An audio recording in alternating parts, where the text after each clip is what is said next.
झटणाऱ्या जमातीच्या कौटुंबिक पायाभूत विकासासाठी शासन स्तरावर, तहसील स्तरावर, पंचायत समिती स्तरावर आणि ग्राम स्तरावर ज्या काही अडीअडचणी निर्माण झालेल्या होत्या आणि शासकीय योजनांचा लाभ आदिवासी भिल्ल समाजाला, पारधी समाजाला भेटत नाही, त्यामुळं शासनाकडे वेळोवेळी कागदोपत्री तक्रारी, निवेदन, विनंत्या अर्ज देऊनही दखल घेतल्या जात नव्हती. त्यामुळं या ठिकाणी एकलव्य भिल्ल समाज संघटनेच्या वतीनं बिराड मोर्चाचं आयोजन करण्यात आलेलं होतं. बिराड मोर्चा म्हणजे आम्ही सगळे कपडे लत्ते सगळे घेऊन इथं आलेलो आहोत.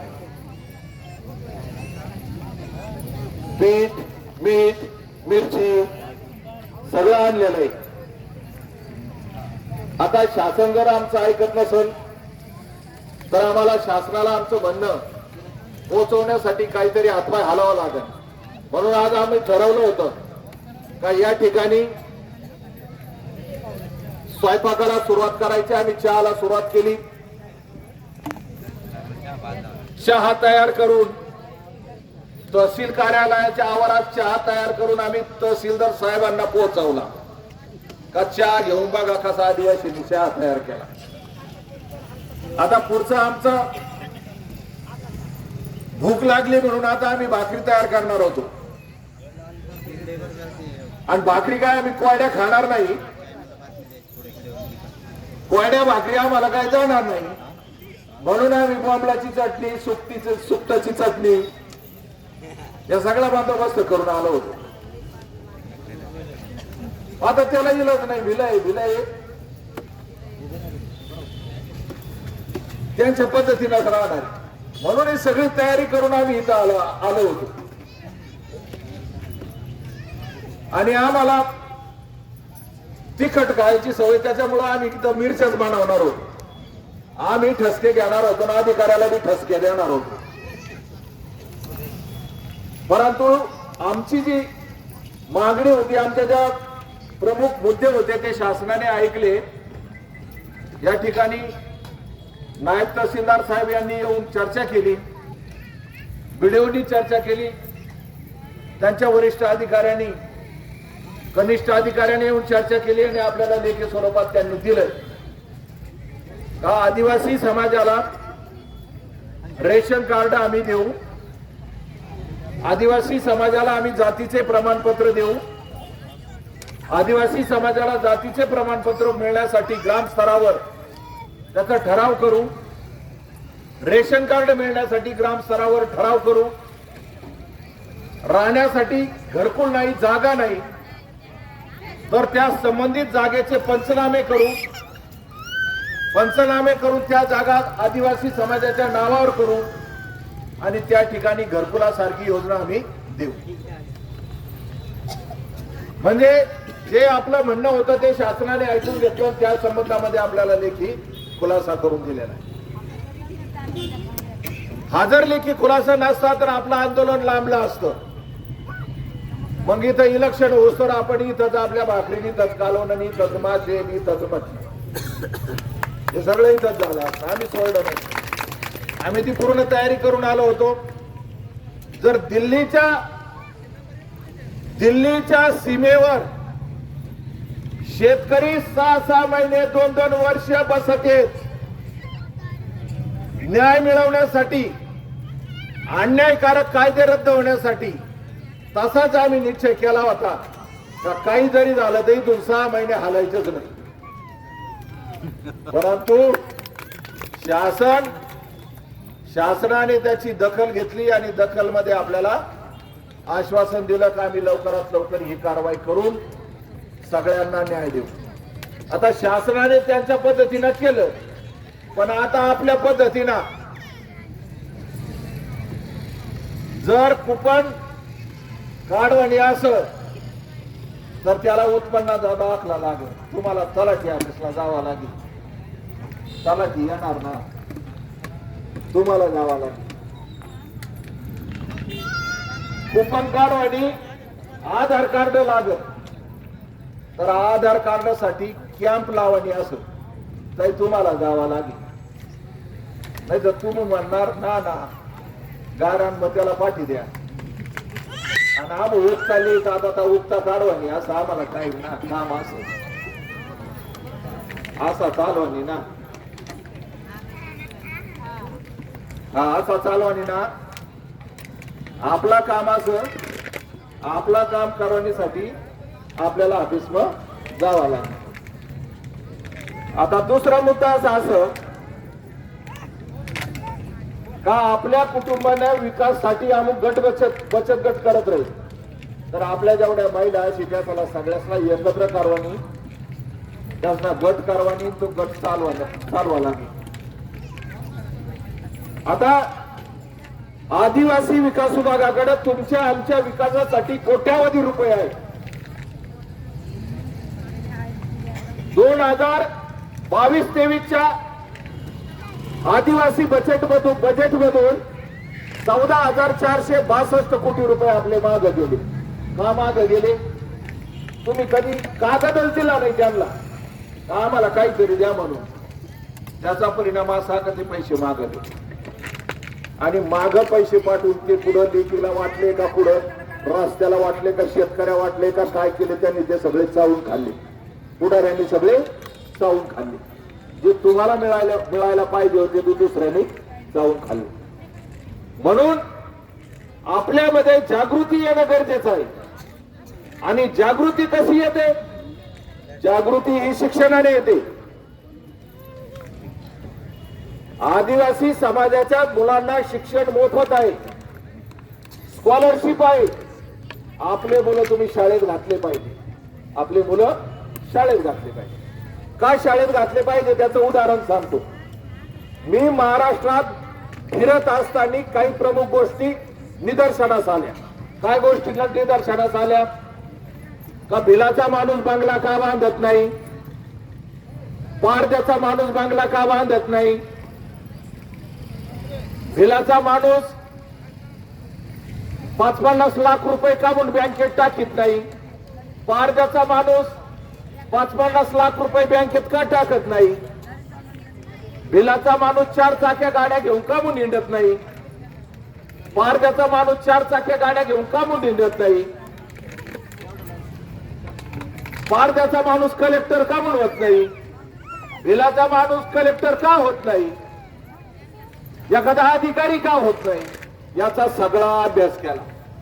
आणि अभ्यास केल्यानंतर मला या सगळ्या गोष्टीचं जे काही महत्वाचं गणित आहे ते महत्वाचं गणित ते गणित माझ्याच घरात सापडलं, भिलाच्या घरात सापडलं. ते बाहेर नाही, ते आपल्याच घरात आहे. याला कारण काय? आमच्यामध्ये एवढी विसंगती काय? याला कारण फक्त आपलं घर आहे. आणि ते घर कसं आहे तुम्हाला थोडस उदाहरण देऊन सांगतो. काय उदाहरण? आमच्या कुटुंबातील महिला दर दिवस कामाला जाते. ती वेट बिगार आहे, गुलाम आहे. आमचा घरामधला माणूस हा कामगार आहे, हा गुलाम आहे. त्याला काम केल्याशिवाय कुठलाही पर्याय नाही. जर तो कामाला जर गेला नाही, ते कुटुंब जर कामाला गेलं नाही, 15 दिवस जर कामाला गेलं नाही तर आमचे लेकरं बाळ लगेच 16व्या दिवशी उपाशी मरतील. आणि आठवडाभर जरी कामाला गेला नाही तर 8व्या दिवशी आमचे लेकरं बाळ उपाशी मरतील. म्हणून लेकरा बाळाचं पोट भरण्यासाठी, स्वतःचं पोट भरण्यासाठी आमचा माणूस रात्रंदिवस कष्ट करीत आहे, रात्रंदिवस दुसऱ्याच्या बांधाला जात आहे. हा गुलामीचं जीवन जगत आहे. लक्षात ठेवा आदिवासी माझ्या बंधू भगिनींनो, या भारत देशाला स्वातंत्र्य मिळून 77 वर्ष झालेले आहेत. या देशामध्ये लोकांचं राज्य येऊन 77 वर्ष झालेले आहेत. आणि आदिवासी समाज गुलामीचं जीवन जगत आहे. गुलाम आहे, गुलाम. हा कुणाचा तरी गुलाम आहे. आणि या गुलामीतून जर तुम्हाला तुमची मुक्ती करायची असेल तर आपल्या कुटुंबाकडे लक्ष द्या. आपल्या कुटुंबात बघा. जर आमच्या भिलाची बाई सकाळी उठते भाकरी कालवून करते, लेकराला खाऊ घालते, नवऱ्याला खाऊ घालते, स्वतः खाते आणि कामाला निघून जाते. संध्याकाळी घरी आली, भाकरी कालवून करते, लेकरा बाळाला खाऊ घालते, नवऱ्याला खाऊ घालते, स्वतः खाते आणि झोपी जाते. दर दिवशी तिचा हाच खेळ आहे. आठवडा भरला म्हणजे आठवड्यामध्ये पगार येतो, पगार 2-2.5 रुपये पगार येतो, ते 2-2.5 रुपये आपल्या नवऱ्याच्या हातात देते आणि नवरा त्याच्यामधून 500 रुपये काढून घेतो, बाकीचे बायकोच्या हातात देते. आणि मग आमची माता भगिनी बाजारात जाऊन त्या तोटक्या पैशावर आठवड्याचा बाजार चालवते, बाजार करते. जर त्या कुटुंबामध्ये नवऱ्याने बायकोला विचारलं की तुला का करीत पैसा, तर ती 1 रुपयाचा हिशोब दे बाजारच्या दिवसाचा. पण बायकोने जर विचारलं का तू का करीत पैसा, तर त्याच्याजवळ काहीच उत्तर नाही. म्हणजे आठवडाभर कष्ट करून सुद्धा आमच्या माता भगिनीकडे 5 रुपये राहत नाही. बाजार संपला म्हणजे दुसऱ्या दिवशी आमच्या माणसाला तंबाखूच्या पुढीला सुद्धा पैसा राहत. आणि मग अशा अवस्थेमध्ये वेड बिगाड झालेला आहे, गुलाम झालेला आहे. आणि त्या गुलामाच्या घरी जर स्वतःची पोरगी बाळकपणाला आली आणि डॉक्टरने सांगितलं हिची सोनोग्राफी करावं लागेल, हिला रक्त घालावं लागेल, शिजर होऊ शकतं, 2-2 लेकरं हिच्या पोटात, हिला मोठ्या दवाखान्यात ऍडमिट करावं लागेल आणि तुम्हाला 50,000 ते लाख रुपये खर्च आहे, काय करणार? असं कुटुंब काय करणार? त्या कुटुंबाकडे काय पर्याय राहणार? कुठलाही पर्याय राहत नाही. शेवटचा पर्याय उरतो तो बायकोला म्हणतो आता का कारवानी, आता मग ईट भट्टीवाला दोय आणि उचला आणसू आणि मग माने पुरीनं बाळच पण करतो. म्हणजे त्या कुटुंबामध्ये त्या माणसाने स्वतःचा गळा आपल्या कुटुंबामध्ये उभं राहिलेलं संकट दूर करण्यासाठी वीटभट्टीवाल्याकडे गुंतवतो, वीटभट्टीवाल्याकडून पैसे आणतो, घरामध्ये संकट दूर करतो. आणि दूर झालेलं संकट ज्यावेळेस दसरा येतो त्यावेळेस तिकडून गाडी येते, मुकरदमाची गाडी येते, वीटभट्टीवाल्याची गाडी येते. आणि मग बायकोला म्हणतो सगळे मालकनी गाडीवनी गो. आता आहे का काही पर्याय? आधी एकटा जाऊन गाडा गुंतून आला, उचल घेऊन आला, आणि आता एकटा जायचा तर बायकोला म्हणतो वडी गाडी. आता बायकोचा गाळा गुंतितो. नवरा बायको वीटभट्टीवर जाण्यासाठी निघत आहेत, पण माग 2-3 लेकरं. या लेकराचं काय करायचं? आणि ते लेकरं सुद्धा नाईलाज असतो. शाळेत जात असेल तर ते शाळेतले लेकरं काढायचे आणि वीटभट्टीला घेऊन जायचे. वीटभट्टीला गेल्यानंतर आमचे मुलं उघडे नागडे भोंगळे चिंगळे त्या राखीत खेळत येत, चिखलत खेळत येत. त्यांच्या अंगावर व्यवस्थित कपडा नाही, त्यांना खायला व्यवस्थित अन्न नाही, त्यांना शिक्षण नाही. आणि इथून पुढे आमच्या खऱ्या दारिद्र्याचा पिक्चर चालू होतो. इथंच आमच्या दारिद्र्याचा पिक्चर चालू होतो. जर शेतकऱ्याने शेतामध्ये जर बी पेरलं आणि बी जर ते उगवलं तर ह्या बियाला या शेतामध्ये एकरामध्ये 25 पोते झाले पाहिजे. म्हणून खत पेरितो लहानपणी, त्या पिकाला खत पेरितो, खुरपणी करीतो आणि ते पीक जोमात आणण्यासाठी प्रयत्न करतो. आम्ही आमच्या मुलाला लहानपणी जर वीटभट्टीवर घेऊन गेलो, त्याला शिक्षण नाही, कसा कलेक्टर व्हायचा, त्याला खायला व्यवस्थित अन्न नाही, तो वयाच्या कमी वर्षामध्येच दारू प्यायला लागण, कमी वयामध्येच रोगराईने ग्रासन, म्हणजे त्याचं आयुष्य तिथंच संपलं. आणि एवढं करून बी आम्ही आमच्या मुलांचे लग्न, पोरगी 15 वर्षाची झाली का द्या लग्न करून, पोरग 16 वर्षाचं झालं का द्या लग्न करून. आईबापामध्ये वर्षभर राहतं, आपले पोर वर्षभर राहतेच, आणि वर्ष झालं का ते लगेच म्हणतं हे बघ तू न माने बायकुडा ना जम.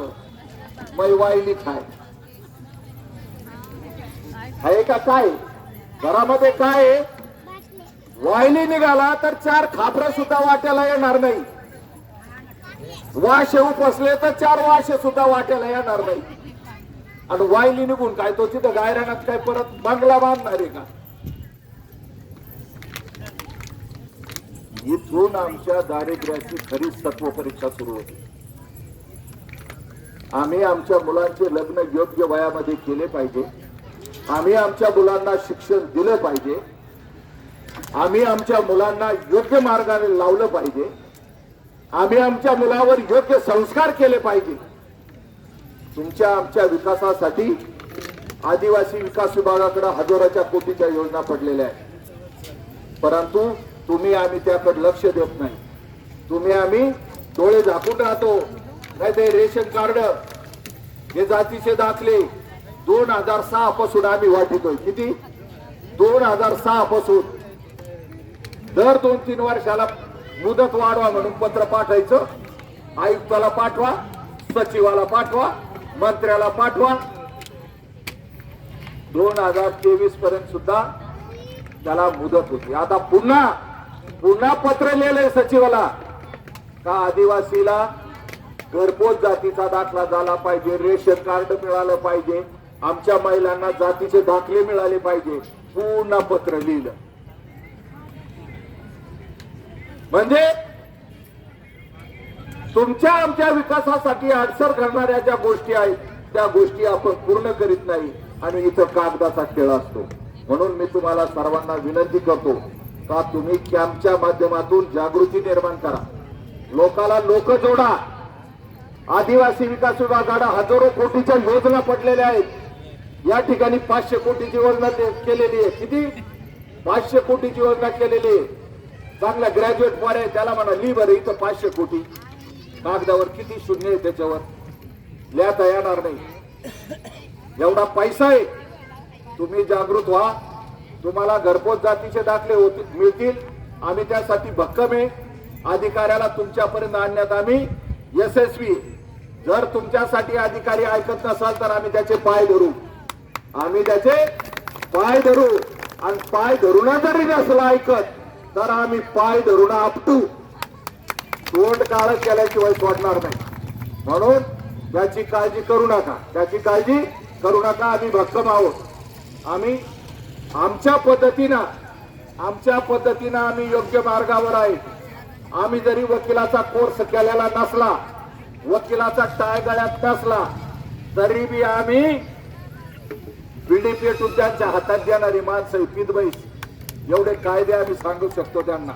म्हणून माझी सगळ्याला विनंती आहे का आपण या कॅम्पच्या माध्यमातून जागृती तयार करा. वेळोवेळी कार्यकर्त्याच्या संपर्कामध्ये राहा. दत्ताजी माळी, ज्ञानदेव बर्डे, सुदामराव मोरे म्हणजे आपले अनेक कार्यकर्ते यांच्या संपर्कात राहा. आपले अशोक भाऊ मोरे इकडं काष्टीच्या बाजूने. म्हणजे कार्यकर्ते सक्षम आहे. कार्यकर्ते सक्षम आहे परंतु तुम्ही सक्षम नाही. तुम्ही कानामा गटा खिता. सगळ्यात मोठा दुर्गुण काय? दुर्गुण बिलाचा. आम्ही येऊन जातो, आम्ही सांगून जातो आणि ते लगेच बिलातीमध्ये जाऊन म्हणतो काय खरा असं ते असणार. एवढं म्हणल्याबरोबर सगळे मुद्दे गेले. पाण्यात मथुरा गेली. आणि या माध्यमातून सांगू इच्छितो का कुठल्याही हरामखोराला पैसे द्यायचे नाही. मला ऐकायला आलं का इकडं पैशाची लूट करणारे लोक आहे. आपल्या समाजामध्ये जाऊन तुम्हाला माझ्या हाय काम कर, तुम्हाला तो काम कर, द्या मला 5,000 द्या 2,000 असे करणारे लोक आहेत. खोटे जातीचे दाखले वाटणारे लोक आहेत. खोटे डुप्लिकेट दाखले तयार करायचे, पैसे घ्यायचे आणि आपला अडाणी समाज त्याला वाटलं दिला दाखला. गडी इंग्लिश वाचताना येईल काही काय नाव लिहिल असं दाबी वाचताना येईल. म्हणून तुम्हाला माझी विनंती आहे, माझा नंबर तुमच्याजवळ राहू द्या, दत्तोबाचा राहू द्या, मोरे साहेबाचा राहू द्या, निर्वल साहेबाचा राहू द्या. ज्यांचे नंबर तुम्ही अर्ध्या रात्री जरी फोन केला तर माझा फोन उशाला राहा. तुम्ही झोपले जरी असलो तरी माझे दोन्ही फोन माझ्याजवळ राहतात, किती रात्र असली तरी मी फोन उचलतो. आणि जरी नाही उचलला, मिस कॉल जरी पाहिला तरी मी लगेच रिप्लाय मागं करीत असतो. कोण माणूस आहे, मला का फोन करतो म्हणून या माध्यमातून तुम्ही या बिराड मोर्चाला सगळेजण आला त्याबद्दल तुमचे सर्वांचे आभार मानतो.